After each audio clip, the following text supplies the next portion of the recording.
A white woman who has been dubbed as the Victoria's Secret's Karen after she allegedly attempted to attack a black woman, then fell on the floor screaming when she realized she was being filmed.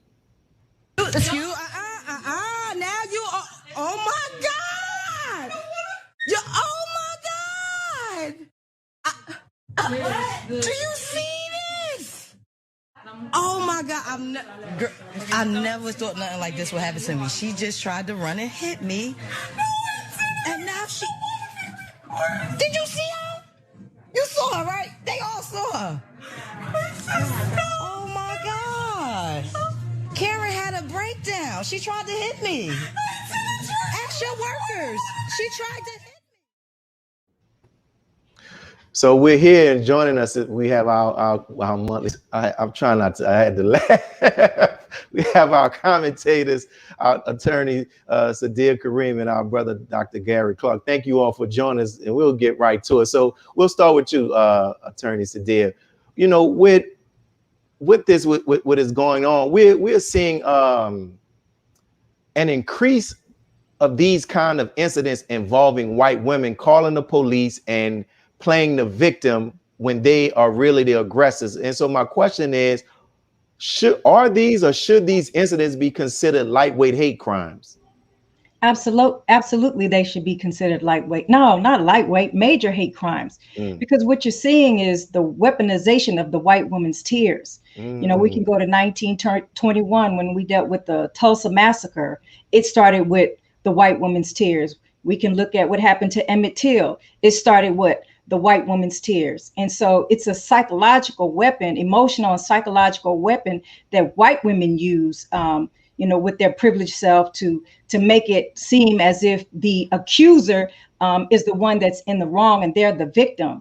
And what ends up happening is these white women's tears inflames the white man for him to do something and look down on the black woman or look down on the black man. And, you know, with a little bit of the backstory, the police officers have not done anything, because if you look at that video, that white woman tried to assault that sister. And then when she realized that she was being recorded, that's when she went into using her weapon. And the only weapon that she had was her tears and her fake femininity. And so, you know, there's a so-called investigation, what's going on. But the reality is the white woman has been using this as her weapon of choice for centuries on the black man and the black woman. Wow. Thank you. Thank you. And what do you have to say, Doc? Well, you know, I concur 100% with Attorney Saddiyah, and because the reality that is a combination of institutional and individual racism.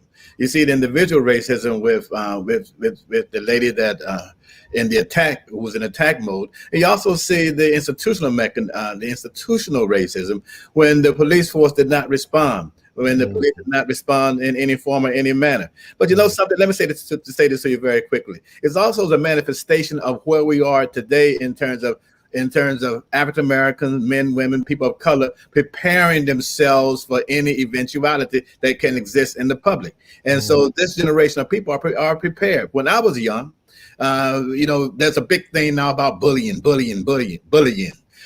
We in my generation, my folks used to say, when I grew up, we used to say bully. We wait for the bully. We prepare for the bully. There's no such thing as bullying when I was growing up. We wanted the bully to come up. That bully come to my table. Well, that's what this generation of individuals are saying right now. Bring the bully on, because we're prepared to film you, to demonstrate you, and to protect ourselves. And so it's a whole different ball game out there now when you bring that sort of effect on people of color. Wow. Great points by both of you all. And my next question, Sister Saddiyah, you kind of touched on this, one wants to delve more into it, because historically, white men have been the focus when it comes to racism and white supremacy. But from your perspective, can you talk some more about it?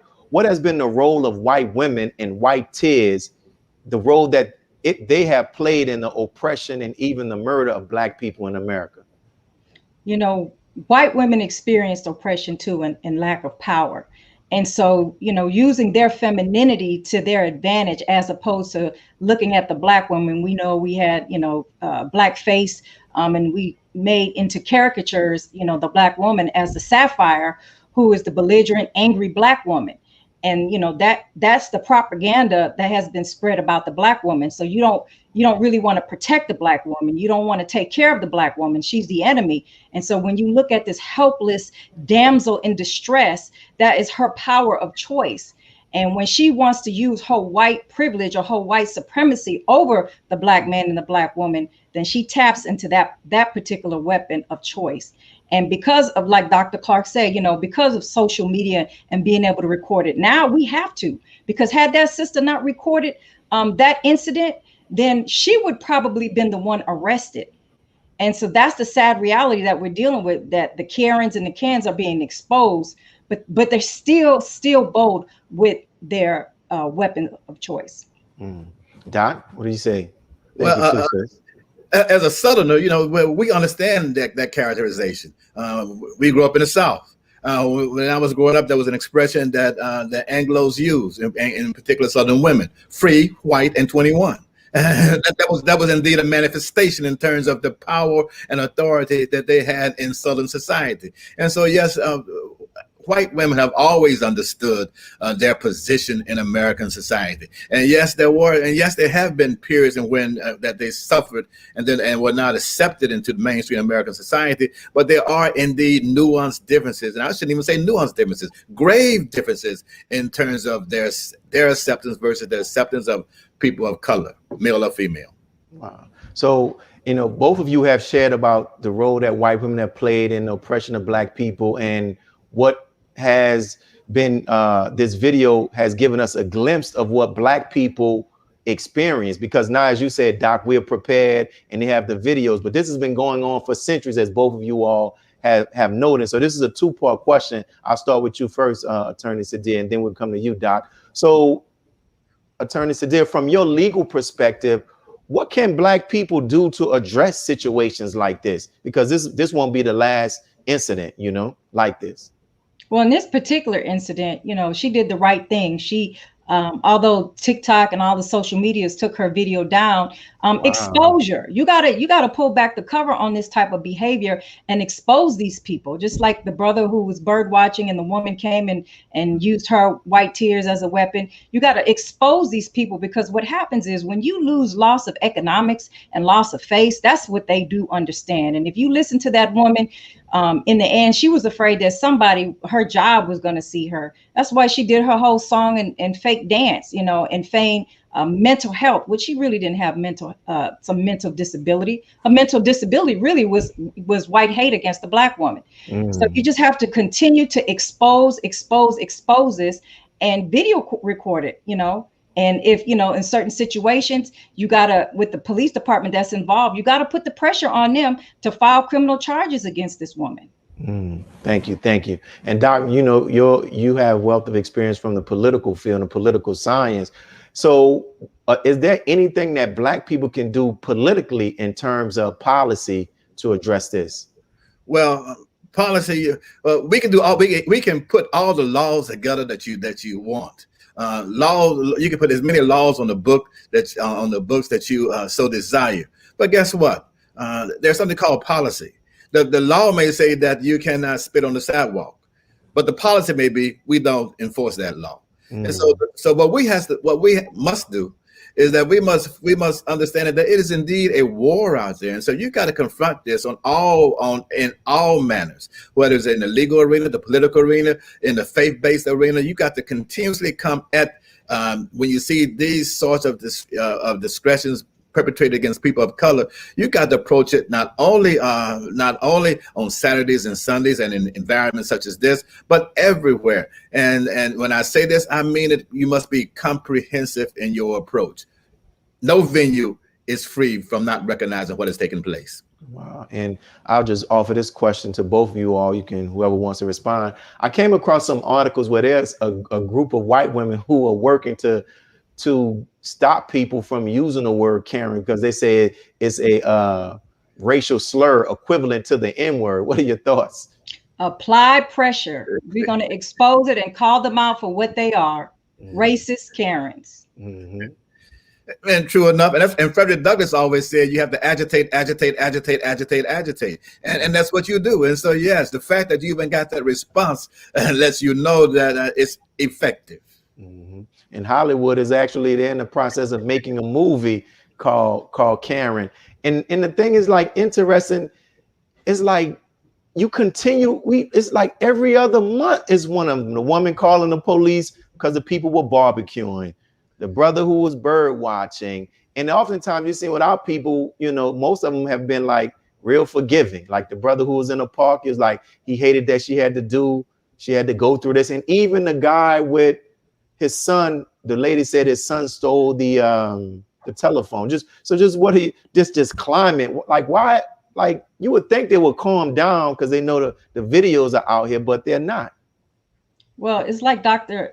Clark said, you look at policy versus what reality is. The woman who lost her job with the guy watching the bird, you know, she filed a lawsuit against her employer for firing her. Wow. And the reality is she may get a settlement. So it's the institutions that back up this particular type of behavior.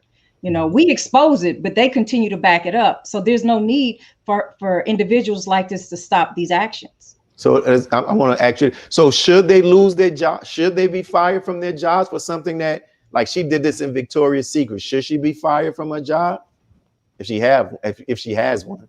Well, there's something called moral responsibility, moral dilemma. And so is this indeed a moral dilemma for the majority culture in our society? Is this, and I would suggest that no, it's not a moral dilemma. The dilemma is how much does this affect you financially? And is an economic dilemma. That's what determines the morality for those people who sit on that side of the equation. I would suggest as well that you asked earlier about what happens with this, you use this with real forgiving, what's that, adverb of man or whatever it may be, but real forgiving. But what happens when the forgiving stops? When the forgiving stops, then you can rest assured that you're going to see a fundamental change in American society. That's right. And the bottom line of this particular crime is they don't want to take accountability. What do you all think about Victoria's Secret? They issued a statement on it. What are your thoughts on that? Well, Victoria's Secrets. I mean, we all understand the cycle. You do this, but now that they at this point, you know, old school civil rights leader would say, okay, it's time now. You issued a statement. Okay, but now we want what some would say retribution. Not retribution, but we want for you to make some sort of contribution. Should I say? And so forgiving is one thing, and now we want to see where are you going to invest your dollars to show that you demonstrate, to show that you are sincere. And there are plenty of pockets in the African American community where this is available for them to invest. And I guess being that she wasn't an employee of Victoria's Secret. So what do you think, sister? You know, I read their statement. It was so watered down and so neutral that it was just really entirely ridiculous. I mean, it's apparent on his face that the woman came after this African-American woman and then feigned like she had some type of disability and did exactly what she was supposed to do. So they needed to really speak out against the racism, but they didn't. So they failed. Yeah, in the history we have it, like you talked about the Emmett Tills, and I was reading a very good article that was talking about this whole phenomenon about Karens, and they ran through a list of white women who were doing things and with their tears and it negatively impacted Black people in the Black family. You think about Tulsa Wall Street. It was a result of a young white girl screaming, and they used it as an opportunity to come and destroy this progressive and very successful Black neighborhood. So we thank you all for your comments on this particular subject. We're going to get ready to pause to hear some announcements from our next sponsors, and then we'll be right back to talk about the protests for democracy in Cuba when we'll be right back here on NNV News Network. Be a part of the force that powers truth in journalism. Go to nnvnews.com/donate. Worldwide, 24 hours a day, 7 days a week. Download the Final Call Radio app and take us everywhere. On your phone, on your computer, on your tablet, on Instagram, Facebook, and Twitter. You can also log on to finalcall.com and click the Listen Live button, or finalcallradio.com. Final Call Radio, the official voice of the Honorable Minister Louis Farrakhan and the Nation of Islam. Please share your thoughts with us in the comment section below. Follow us on social media at NNV News, and please subscribe to our YouTube channel at National Network View. I am Anissa Muhammad with NNVnews.com.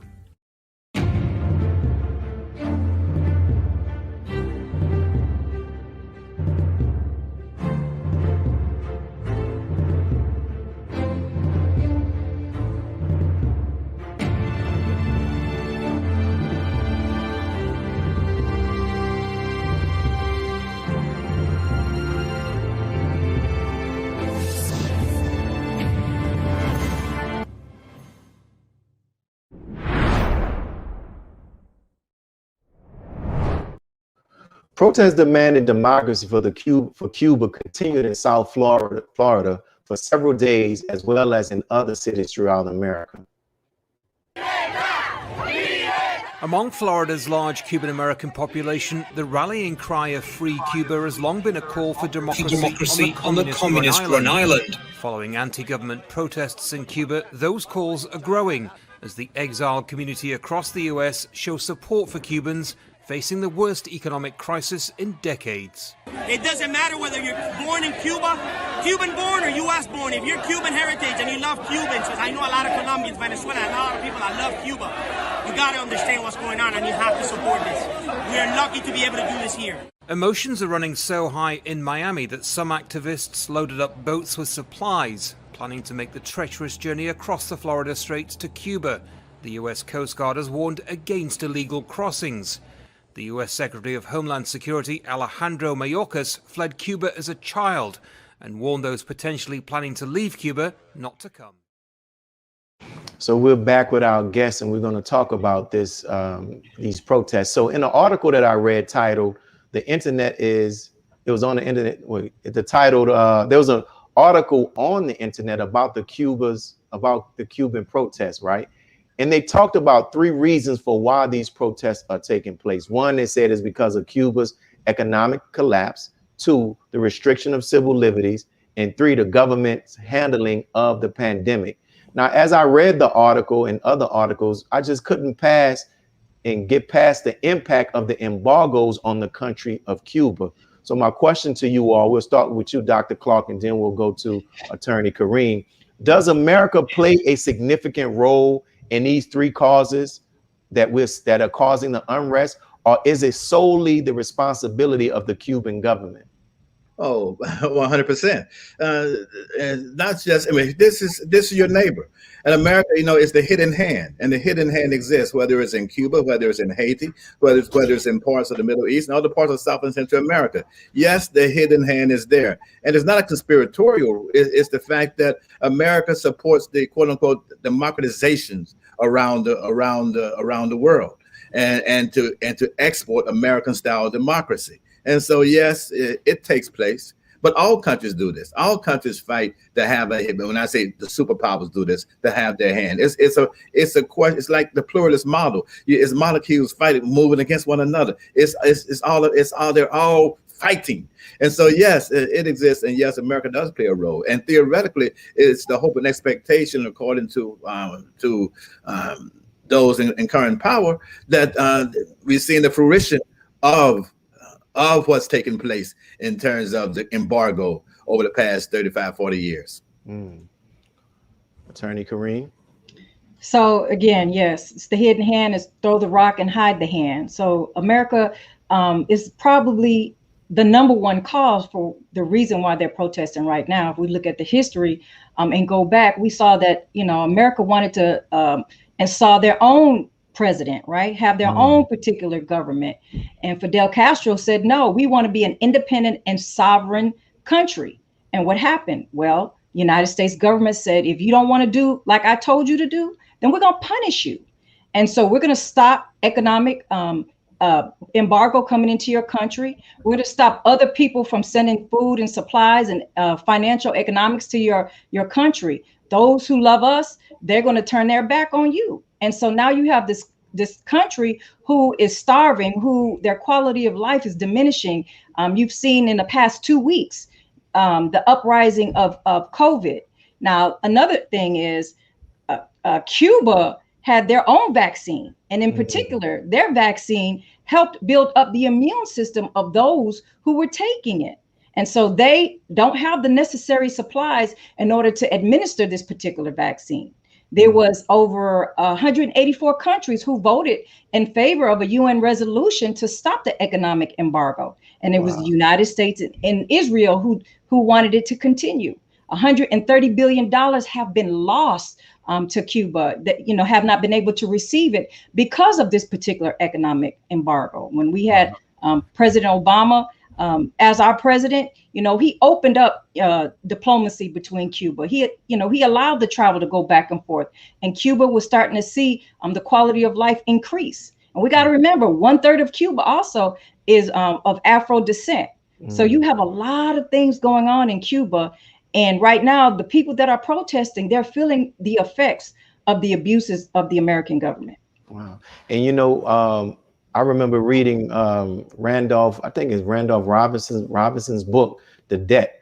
And he has a chapter which really talks about the impact that the embargo has on the Cuban government. So I would encourage our readers to make sure that they get that book as well. Now, in preparing for this interview, I came across this article where the Black Lives Matter organization came under fire because, in short, the organization, it was calling for the U.S. government to end the embargoes on Cuba, but it also praised the country. And the people who were part of the protest took odds with that. And they were basically saying that the Black Lives Matter organization was being insensitive, and it wasn't even to offer such a statement like that goes against what they say Black Lives Matter actually stands for. And I'll come to you, Dr. Clark, and then we'll go back to Attorney Karriem. So is the Black Lives Matter's position right, or are they indeed letting the Cuban government off the hook from your perspective?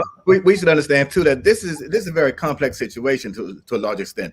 What you find is that the complexity is such that you have right-wing authoritarians and Floridians who find major fault with the Cuban government.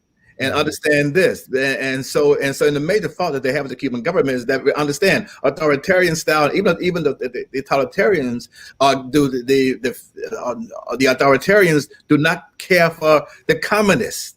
Understand that, and this is a socialist government that is in power. So then you find them, and then you find that, as indicated earlier, that the Cuba is largely black, is a significant black population. Let me say this to you very quickly. There were three waves of Cubans that came to the United States of America. The first wave of Cubans that came in the 60s under the Kennedy administration, they were white, aristocratic, wealthy Cubans. They came under Kennedy, and there was the go-go 60s. Nobody paid attention to it. The second wave of Cubans that came to America were middle class, artisans, lawyers, doctors. They were brown Cubans. Now the third wave that came under the Carter administration, the materialistas that many of us are familiar with. Those materialistas were black Cubans, and so now you find that these waves, the complexity of race that exists in Cuba, and the totalitarian style government, the communist government, in conjunction with the Floridians who want to go back to Cuba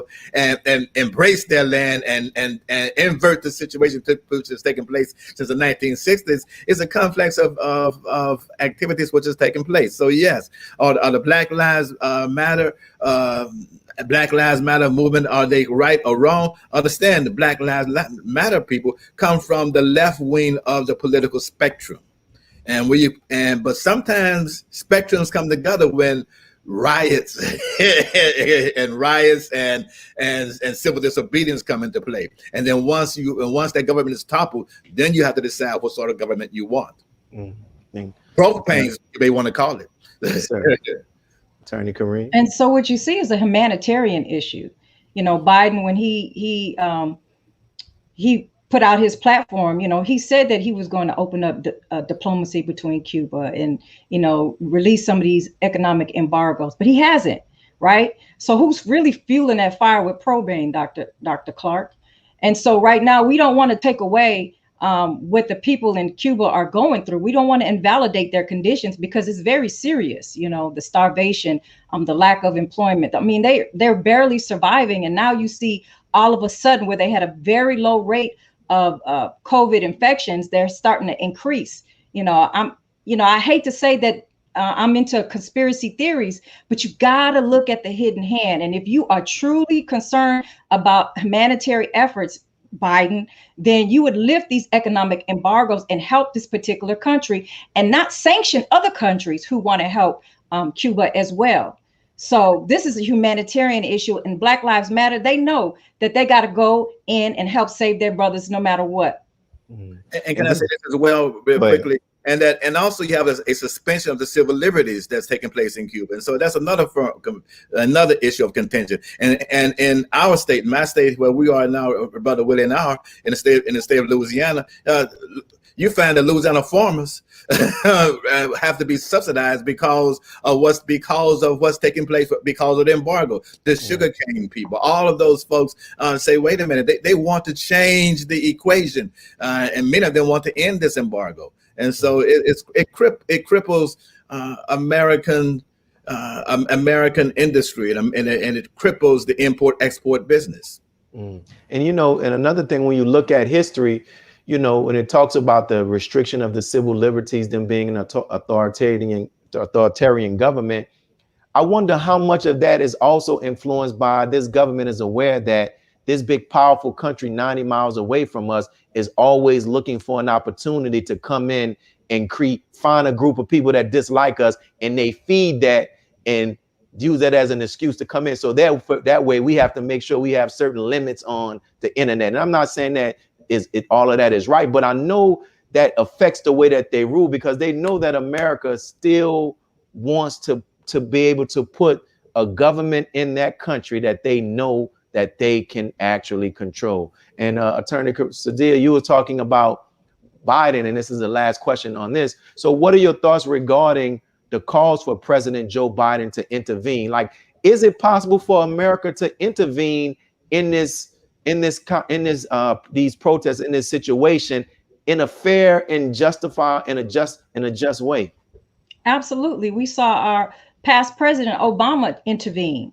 And he was able to establish good diplomacy between two countries and allow the economic embargo to be lifted. Then we saw Trump come in and shut it down and made more stringent sanctions. And so if Biden is going to do the right thing, the spotlight is on him right now.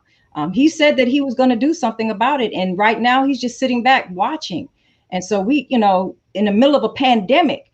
So it's really up to America. The spotlight's on her. So showtime, Biden. Thank you. And Doc, what do you say before we go to our break?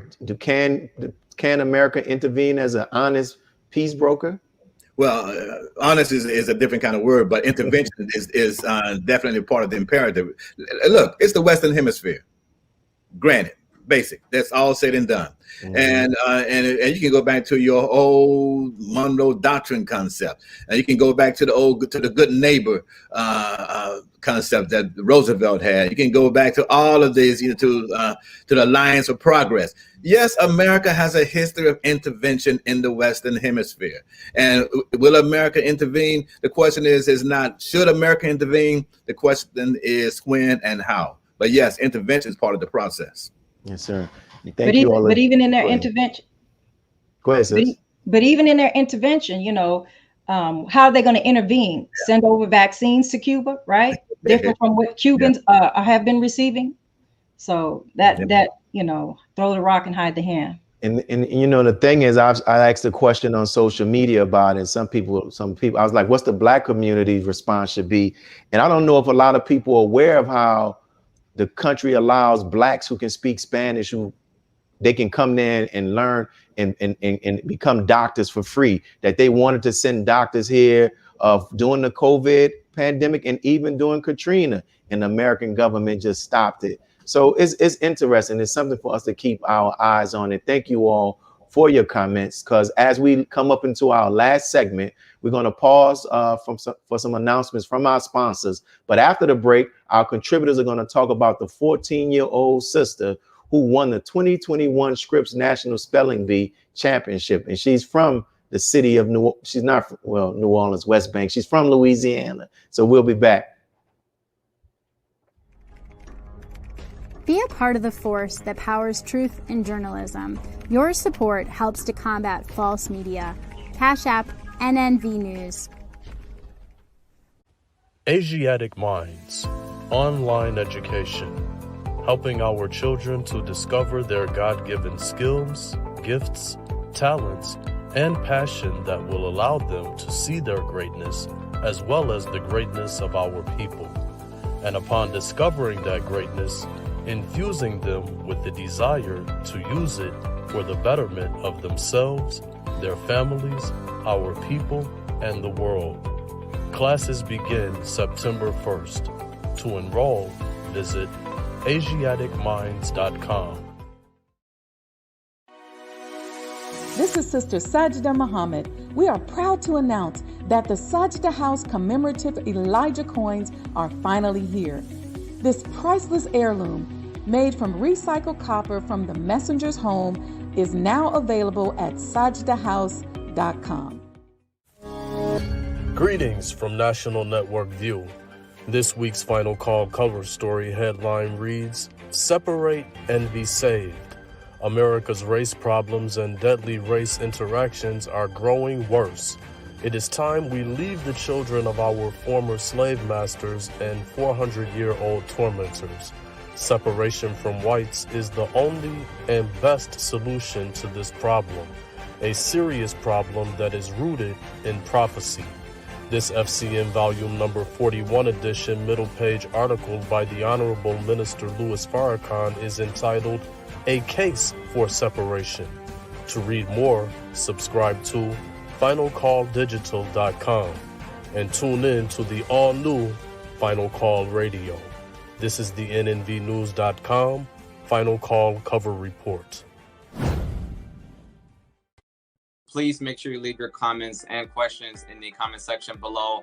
Follow us on Facebook, National Network View, and make sure to check us out on Twitter as well, National Network View. This is Sergio Gutierrez with National Network View, signing off.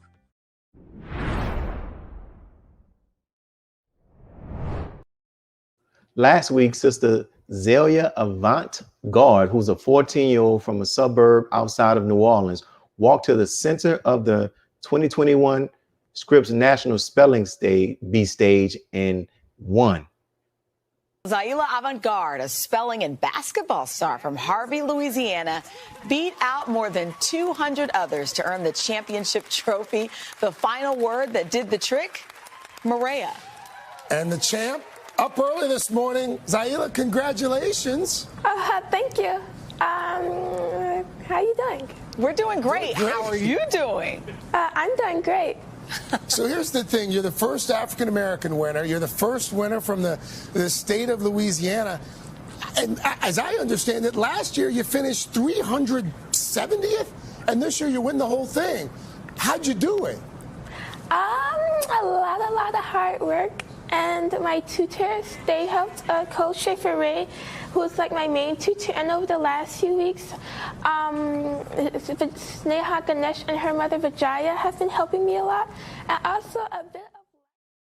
Wow, so think about that. So we're back with our commentators, and I'll start with you, Dr. Clark, then we'll go to Attorney Karriem. So just what do you think is just the overall significance of this young sister winning this spelling bee? Because I know you all probably came across some of the history regarding this as well. Oh, amazing. And amazing 100%. And just the fact, knowing her history and the fact that her dad changed the name, the surname, and Avant-Garde. And so, when I was growing up, they always said your name is your ambassador. And guess what? Your name is your ambassador. And it's an indicator sometimes of where you want to be and what you talked about earlier before we began about the naming of your child and what it meant. And so your name gives you a projection in terms of what you will be and what those who come from behind you will accept. And so, yes, I think it's significant. It's powerful for the people of the state of Louisiana, for powerful for the nation, for not just people of color, females and women, but for everyone to see that you can multitask. You know, I wish that I had more than I had the skills that she has. But I can't sing, dance, do all those other et cetera like that. And so just as there's one skill or two that I have, then you make it work. And so I think it's truly outstanding. Thank you. Sis? Oh, I'm proud. I'm beaming for her family, and it's hashtag Black Girl Magic. You know, Dr. Clark said, you know, her name, Avant-Garde, meaning new and unusual. Wow. And so she broke the impossible for any little girl. And as he was saying, she's so multi-talented. You know, she has 3 Guinness Book World Records on dribbling a basketball. So not only is she athletically inclined, but she's a genius. She really is a genius. And, you know, I just commend her family, her parents, because they saw something in her and they facilitated that. You know, her dad asked her, you know, certain words to spell them. And he asked her, how did you know how to spell those words? It's because she read over 1,000 books. And so education, it was highly, and it is highly important in her household. So, you know, we've seen only one African-American in the United States. And many times it's because we don't have the funding. We don't have the encouragement or the motivation, or we can't see ourselves in that particular position. But she broke the mold. So now that we see this one little Black girl is going to encourage so many other little girls, you know, that this can be done as well. And, you know, she started 2 years ago. 2 years ago. This was her goal 2 years ago. So she made a decision and she made it happen. And it is. So I'm so proud of her. Wow. And it was interesting. I came across an article where they showed how the history of racism again in America, where they actually had a racist policy and laws that prevented Blacks from participating in that. And it's something. It goes to show that when we're given an opportunity, we are going to excel. The cream is going to rise to the top. And this was a very significant as well. She attends a school, is called a such and such homeschool, right? So, and we're seeing that there's beginning to be a significant number of homeschool people who are homeschooling their children, and schools children participating in this spelling bee. So, Doc, I'll ask you, we'll start with you. You know, what does this say about the ability of homeschool education to really do that, can really in a sufficient way prepare our students for academic success? Well, this is anecdotal. I can recall that many of my friends, when they were raising their kids, a number of them, and they were on the East Coast and other parts of the country, were homeschooling their kids. And I was like, oh, what about the socialization, all these other et cetera, which become important? And then when my kids became of age and they entered the system, I said, oh my goodness, I do understand now why they homeschooling their kids. I just wish I had the stamina and everything else to do that. And so there is great value in homeschooling, and also in taking control of you educating your kids, your own children. But let me say this very quickly. Those of us who are from South Louisiana, we understand the challenges that exist when it comes to spelling. Look, here in South Louisiana, you know, we understand if you're going to spell Chapatulas, if you're going to spell Chafalaya, if you're going to spell Calcasieu, I mean, you've got to start the process early in life. That's just the way it is. And she started 2 years ago. That's amazing. Yeah. What do you say, Doc? Because you're there in the city of Houston with a phenomenal one of the phenomenal homeschooling institutions, Elevated Places. That's where all my money goes to. I believe in this institution, you know, absolutely. And when you homeschool your children, just like Doc said, there's some of the elements that your children don't have to worry about, so they can really focus, you know, from a social perspective and get caught up in the distractions. Plus, you have the freedom to be able to just learn whatever it is you desire, as opposed to have grades set up that where you just have to stop at a particular benchmark. But, you know, I love history, and we always got to go back. You know, what is one of the things that the slave master did not want us to do or learn? We could not read, right? They wanted to make sure that anything that was in a book that we could not get our hands on, because once we got some knowledge and some education, then again, that we would not be subservient to them. So, you know, we got to follow the example of our beautiful little sister. Read. She says she has read over 1,000 books, and she is only 14 years old. 14. Come on now. And you know, my daughters in their early years of education, they were homeschooled. And my oldest daughter, when she got ready to attend, this one was considered one of the academic powerhouses in the city of New Orleans. When she went and take to take the test, she came out in like 15 minutes. And I'm like, yo, did you take your time? She was like, no, I did it. It was easy. And that's the thing. And Dr. Clark, you talked about it as well, because some of our people think, when they say like the homeschooling, how are you going to do that? But it is, especially with these programs now that they have. With a sister they showed in one of the commercials, a sister who has a Black Minds Academy, you know. And here's my last question to both of y'all. We'll start with you, Doc, and then we'll go to attorney. How can we as a people use the success of this young sister as a way to encourage learning, and as what attorney Karriem, sister Saddiyah was saying, to encourage learning and also reading, because that's very important? Well, she is avant-garde is a model. She is a model of excellence without saying it. You know, there was in the old Ebony magazines, they always have a little section of successful Blacks in different areas, what they're doing, how they're doing it, because they were presenting models out there for you, and so for you to be exposed to. So it's there, and she's being exposed, and we see it, now, because now we're in the election season here in New Orleans. But you find that now many of the politicals are embracing her, using her as a model. You find that many of the social organizations, the Zulus, etc., she's gone to all of those events. So she's demonstrating that not only is she physically prepared, intellectually prepared, but there's a social component to what she does, that she embraces her celebrity in a quiet and subdued way, which I think by far is very effective and very good for all of us. And so, yes, her modeling is what is important. Definitely. Yesterday, they just gave her a parade and she had a second line. You get a second line in New Orleans, you're about some. What do you say, sis?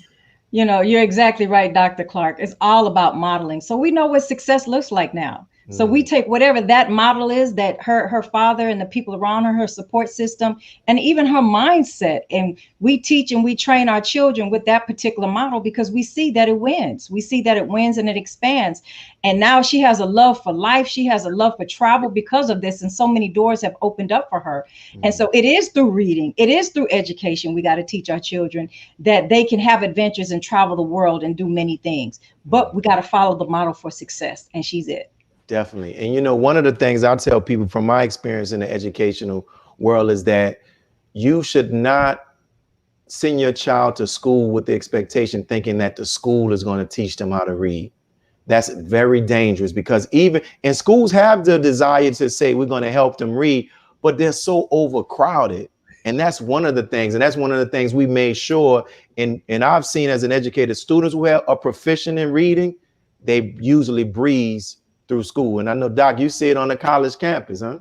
Can I say this as well? Yeah. That expectation, not just in terms of reading, on all levels. You can't send your child to school and expect that your coach, that the coach is going to teach them how to play basketball or football. They got to come already with some skill development, plain and simple. You can't expect that they can join the band and they're going to teach them how to play a trumpet or whatever. They have to already come with some skill development. School now is all they want to do. I should not say this because you're an educator, but no, go ahead, man. Listen, say it. The school setting now, they sharpen your skills, but they're not going to come. They're not going to start with the fundamentals. You got to come there, and then from there they sharpen you and move you up the ladder.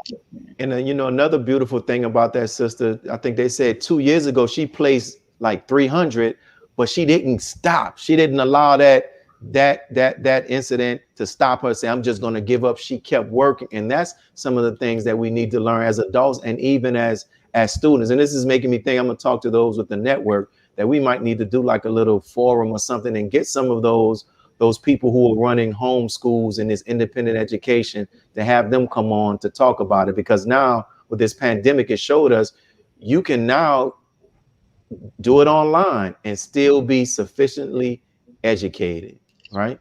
So thank you all again for your great commentary. I really appreciate you all and what you all shared. And we want to thank those who are watching for tuning in as well. We encourage you all to continue to tune into National Network View. Continue to share your thoughts with us in the comments section when you're watching this video or you're seeing the clips. Continue also to follow NNV at NNV News, and please subscribe to us on our YouTube channel, which is NNV News. We're thankful for those who have been subscribing, and the subscribers have gone up. So this is your brother Willie Muhammad.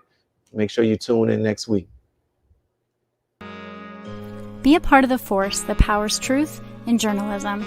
Go to nnvnews.com/donate.